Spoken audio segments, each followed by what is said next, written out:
આજરોજ રાજકોટ મહાનગરપાલિકા દ્વારા રેસકોર્સ મેદાન ખાતે આંતરરાષ્ટ્રીય પતંગ મહોત્સવનું આયોજન કરવામાં આવ્યું હતું। આંતરરાષ્ટ્રીય પતંગ મહોત્સવમાં ભાગ લેવા માટે જુદા જુદા 21 દેશોના પ્રતિનિધિઓએ ભાગ લીધો હતો। તો સાથે જ ભારતના જુદા જુદા રાજ્યોના પણ 114 જેટલા પતંગ રસિકોએ ભાગ લીધો હોવાનું સામે આવ્યું છે। Australia, Brazil, Columbia, Denmark, Singapore, Thailand, Sweden, United Kingdom જેવા 21 દેશોના પ્રતિનિધિઓ તેમજ ભારતના મહારાષ્ટ્ર, રાજસ્થાન, બિહાર, ઓડિશા, તમિલનાડુ, સિક્કિમ, વેસ્ટ બેંગાલ જેવા વિવિધ રાજ્યો સહિત 135થી વધુ પતંગ રસિકોએ ભાગ લીધો હોવાનું સામે આવ્યું છે। ત્યારે રાજકોટનું આકાશ રંગબેરંગી પતંગોથી રંગાઈ ગયું હોવાના દ્રશ્યો પણ સામે આવ્યા હતા। તો સાથે જ સાંસદ પરસોત્તમ રૂપાલાએ પણ પતંગ ઉડાવી મોજ માણી હોવાનું સામે આવ્યું હતું।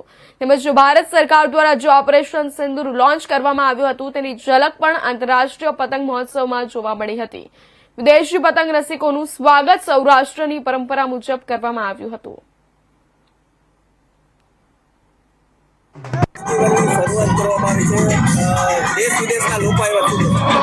રાજકોટ મહાનગરપાલિકા તેમજ ગુજરાત પ્રવાસ નિગમ બોર્ડ દ્વારા આજે રાજકોટની અંદર રેસકોર્સના મેદાનમાં આંતરરાષ્ટ્રીય પતંગ મહોત્સવનું આયોજન કરે છે। આ પતંગ મહોત્સવની શરૂઆત મુખ્યમંત્રી તરીકે નરેન્દ્રભાઈ મોદીએ કરેલી હતી। આજે ભારતના વડાપ્રધાન તરીકે જ્યારે શાસન ચલાવી રહ્યા છે તો આ શરૂઆત એની આજે પણ દરેક રાજ્યની અંદર અને દરેક શહેરની અંદર આ પતંગ મહોત્સવ છે ઉજવવામાં આવી રહ્યો છે। કુલ 21 દેશોમાંથી આંતરરાષ્ટ્રીય પતંગ મહોત્સવમાં દાવ પેચ લગાવવા માટે થઈને અન્ય પતંગવીરો પણ અહીંયા પધારેલા છે। તેવી જ રીતે રાજ્યની અંદરથી પણ પતંગવીરો આજે રાજકોટના મહેમાન થઈ રહ્યા છે। સમગ્ર ઘટનાને લઈને પેવર બ્લોકને લઈને મુદ્દો છેલ્લા ઘણા સમયથી ચર્ચામાં છે।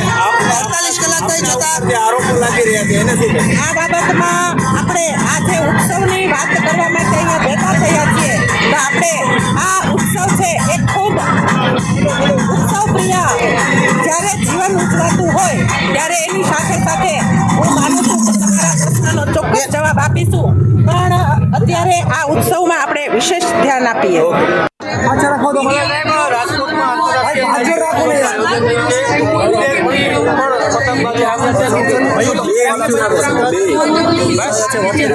આદરણીય વડાપ્રધાન શ્રી નરેન્દ્ર મોદીજી આપણા રાજ્યના મુખ્યમંત્રી શ્રી હતા ત્યારે પહેલો પતંગોત્સવ એનું આયોજન અમદાવાદ ખાતે કરવામાં આવેલું હતું।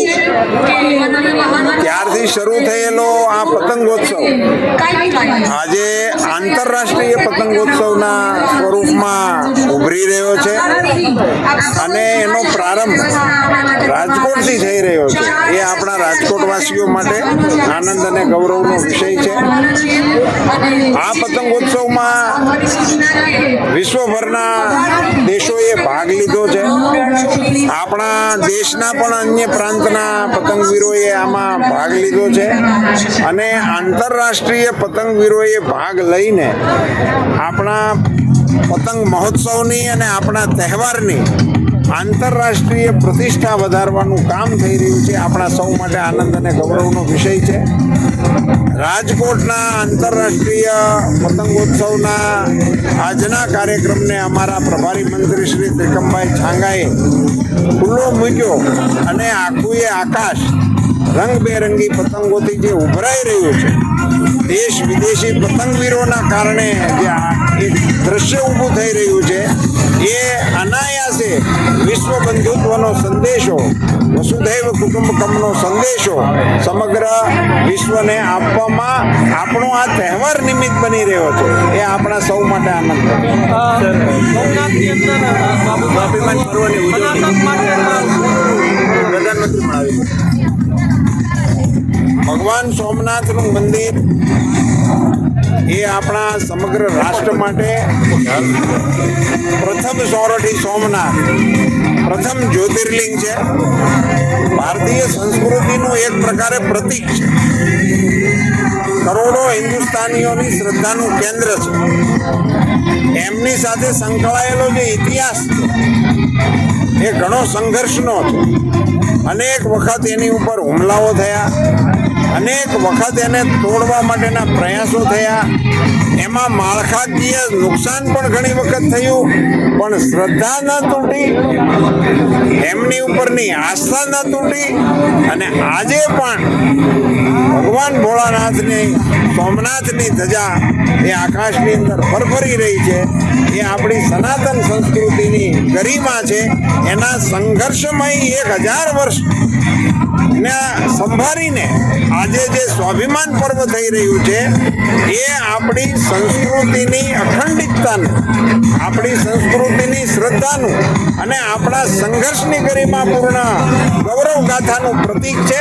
આ ટકી રહ્યું છે એના મૂળમાં જે લોકોએ બલિદાનો આપ્યા છે, જેમણે ભોગ આપ્યો છે અને ટકાવી રાખવા માટેનું જેમણે તપ કર્યું છે, એ બધાને આ તકે હું સ્મરણ કરીને એમને નમન કરું છું, વંદન કરું છું. નમઃ પાર્વતીપતિ. હર હર મહાદેવ. રાજકોટના આ ઐતિહાસિક રેસકોર્સ ગ્રાઉન્ડ મુકામે આંતરરાષ્ટ્રીય પતંગોત્સવ પ્રસંગે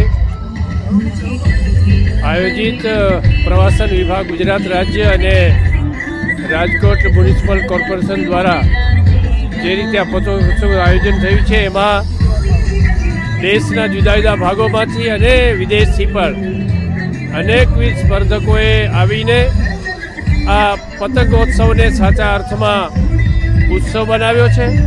રાજકોટની જનતાને પણ સમગ્ર દિવસ દરમિયાન આ ઉત્સવના માધ્યમથી પતંગોત્સવનો આનંદ લોકો માણી શકશે.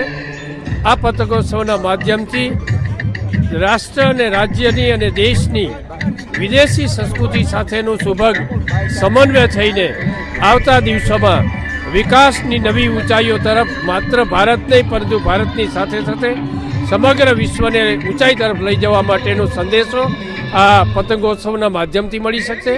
ગુજરાતના તત્કાલીન મુખ્યમંત્રી અને દેશના વર્તમાન વડાપ્રધાન આદરણીય નરેન્દ્રભાઈ મોદી સાહેબે જે કેડી કંડારેલી છે, એ કેડી ઉપર ચાલીને રાજ્યના લાડીલા મુખ્યમંત્રી આદરણીય ભૂપેન્દ્રભાઈ પટેલની સરકાર દ્વારા આ પ્રકારના કાર્યક્રમોને જે રીતે પ્રોત્સાહન આપી રહ્યું છે, એના દ્વારા ગુજરાત સાર્વત્રિક વિકાસની ઊંચાઈઓ તરફ આગળ વધી રહ્યું છે. આ પતંગોત્સવના માધ્યમથી સૌ આનંદમાં આપણે સૌ સહભાગી થઈને ગુજરાતને ઊંચાઈની નવી દિશાઓ તરફ લઈ જવા માટે પ્રવાસન પ્રવૃત્તિના ઉત્તેજન માટેના પ્રયત્નોમાં સહભાગી થઈ એવી અભ્યર્થના. સર, સોમનાથની અંદર સ્વાભિમાન પર્વની ઉજવણી પ્રધાનમંત્રી પણ આવી રહ્યા, શું કહેશો? ખૂબ સરસ છે. ગુજરાત માટે આનંદની વાત છે, ગૌરવની વાત છે કે આ રાજ્યના પનોતા પુત્ર અને દેશના પ્રધાનમંત્રી આદરણીય મોદી સાહેબ સોમનાથ મુકામે પધારી રહ્યા છે. સમગ્ર રાજ્યની જનતામાં આપણા પોતાના આપતજન અને દેશના પ્રધાનમંત્રીને આવકારવા માટે સમગ્ર જનતા જનાર્દન થનગની રહી છે. આ સોમનાથ મુકામેના આ પવિત્ર સ્થાન ઉપર જ્યારે પ્રધાનમંત્રી પધારી રહ્યા છે, હું સમગ્ર ગુજરાતની જનતા વતીથી હું આદરણીય પ્રધાનમંત્રી શ્રી મોદી સાહેબનું સ્વાગત કરું છું. સર, બગદાણાની અંદર એક વિવાદ ચાલે છે માયાભાઈ આ ઈદને લઈને. My name is Leif Viking. I'm from Denmark in Northern Europe. Say about this festival. Yeah, it's my 5th time in Gujarat, but my 2nd time in Rajkot. And it's as beautiful as I remember. And I'm so excited by the welcome we got here. It was so festive and it's beautiful to see the culture you guys have here with kites and everything involved. Okay. Say about Gujarat. Yeah, Gujarat, I've always been welcomed here by the people. So I love coming here. There's the lovely desert up in the north, and now we're going to the beach. I know tomorrow we get to see every kind of like biome and kind of land here you have. And it's so beautiful, especially with the Statue of Unity and the food. It's so good. It might be a bit spicy for me. I'm used to salt only, but it's so good. The You food. eating Gujarati food, jalebi, fafda, gathia.